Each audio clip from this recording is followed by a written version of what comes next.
With his city in receivership and his administration the target of state and federal investigations, Mayor Charles Moreau's political future is very much up in the air. But this week we find that decisions he's made over the past several years will have a ripple effect not only on the city, but the school department as well. For nearly 20 years, the state of Rhode Island has picked up the tab for running the Central Falls school system. But it is the city which owns and is supposed to maintain the department's buildings, many of which have serious problems. Our children should not be freezing when they're in school, and so we certainly were turning to them to assist us with the boiler repairs. Frances Gallo became superintendent here 3 years ago. We sat down this week to talk with her in part about her relationship with Mayor Charles Moreau. It was non-existent from the start.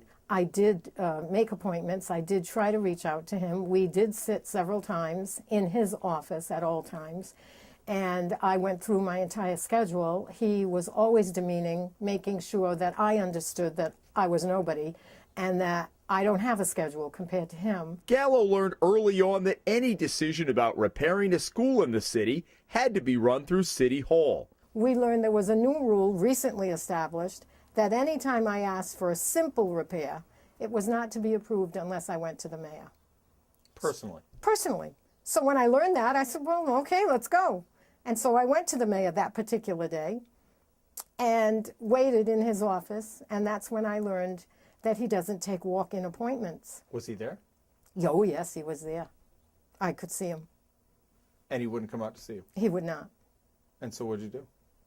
I thanked him. I left. I told him that I now have new friends. Did you actually see him? I mean, he didn't... Well, I was loud enough. I could see him, visibly see him. He didn't say, okay, let's just work this out in the next 10 minutes? Last summer, the condition of some of the buildings reached a crisis stage. The high school needed a new boiler, and Captain Hunt Elementary had a roof problem that threatened to close it down a month before school started. The school department, in conjunction with the State Department of Education, had done a comprehensive study of what needed to be done system-wide and was able to secure $5 million in federal stimulus money, planning to use a portion of it for emergency repairs, the rest for long-term projects.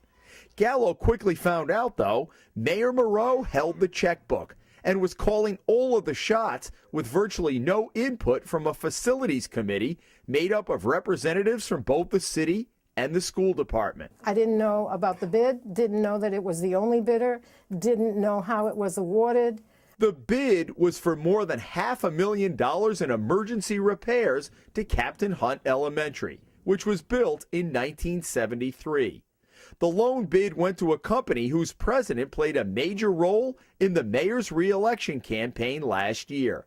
From the start, the company, Iron Construction, began requesting change orders, saying there was a rotted beam that needed extensive work. As a result, school officials were forced to close the building and send 200 kindergartners to rented space in Pawtucket for this entire academic year. Was it such a rotted piece of steel that it needed to be repaired? Was it really that bad? Do you think that is questionable, that assessment? Well, we had never had that kind of a problem there. I certainly wouldn't know. And yet, on the other hand, we have an engineer who says, that's really a radical move. I'm not sure you need to take it. Everything in the writing suggests that we were right. Okay, wait a minute. The original study called for another floor to be added on top of the elementary school. So Gallo said it would be wasted money to sink additional resources into the roof. Since the building would be vacant, she wanted it buttoned up and the work stopped. Don't make any moves, don't waste money, don't spend more money, because we need to decide what are we going to do. Despite that, the company kept working well into the fall, and the price of the original bid more than doubled. The original price was $587,000. With more than $620,000 in change orders, the total came to $1.2 million. The building had its entire brick exterior on one side replaced, extensive roof work, and a brand new ceiling and lights in the cafeteria. So you don't really know on that $5 million how much has been used at this point? No, we don't. Is that because the bills are being paid out of City Hall on that? Of course. I just thought it was absolute foolishness on his part. This is about children. It should never have been about any kind of power between a superintendent and a mayor. In Central Falls, Jim Hummel for the Hummel Report.